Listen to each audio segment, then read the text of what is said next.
Assalamualaikum warahmatullahi wabarakatuh. Kembali lagi dengan saya, Asmita Dewi, pada agenda ketiga pelatihan dasar CPNS tentang analisis isu dan gagasan kreatif menuju Smart Governance, perspektif manajemen ASN dan Smart ASN.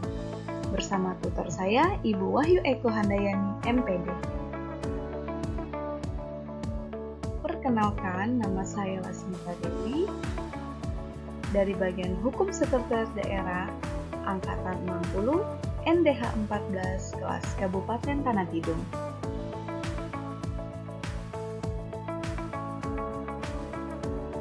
Langkah-langkah pemecahan masalah atau isu. Langkah yang pertama,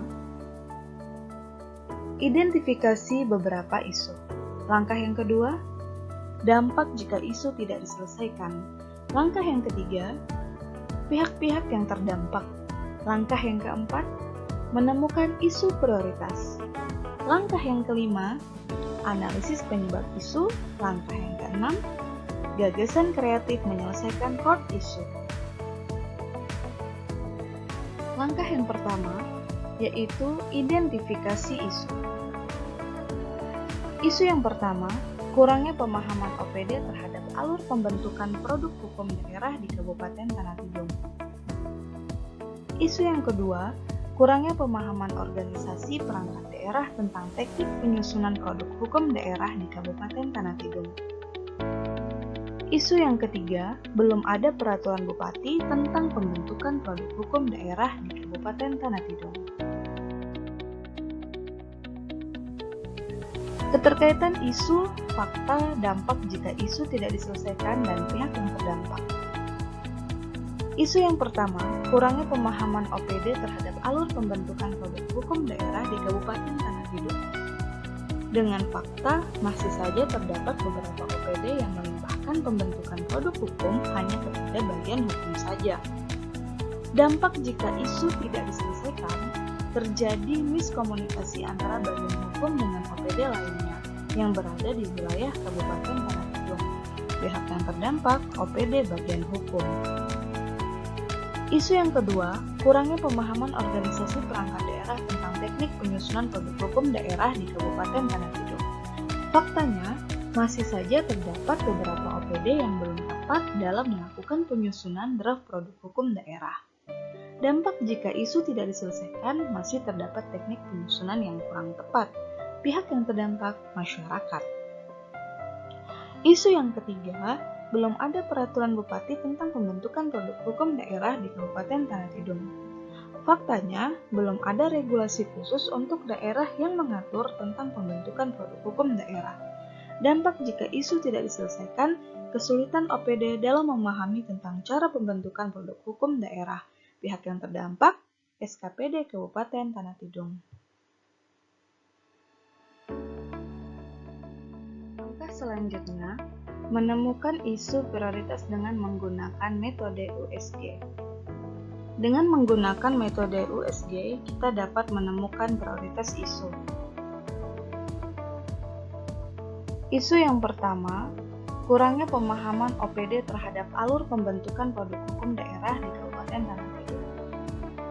Huruf U dengan angka 4, S dengan angka 4, G dengan angka 4.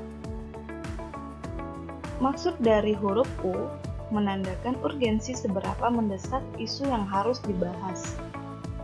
Sedangkan huruf S, seriuses seberapa serius isu tersebut harus dibahas dikaitkan dengan akibat yang akan ditimbulkan.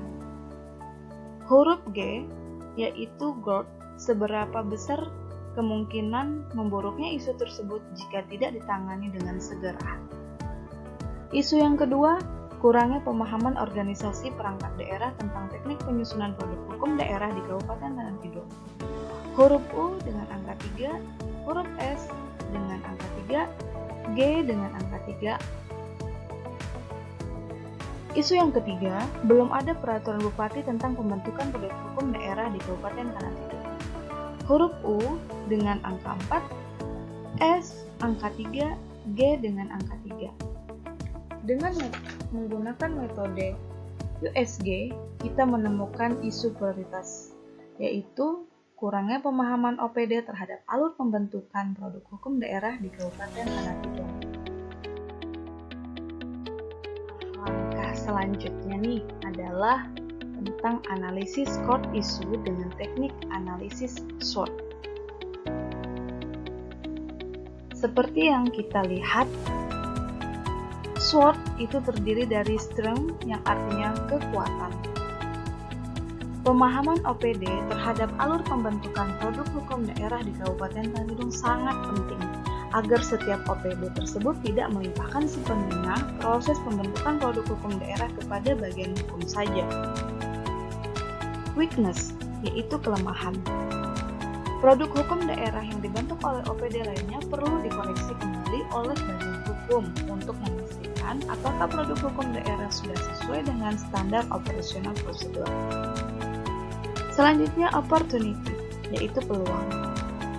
Melihat peluang kualitas sinergi semakin tinggi dalam pembentukan produk hukum daerah antara bagian hukum dengan OPD lainnya yang berada di wilayah Kabupaten Tanah Tidung.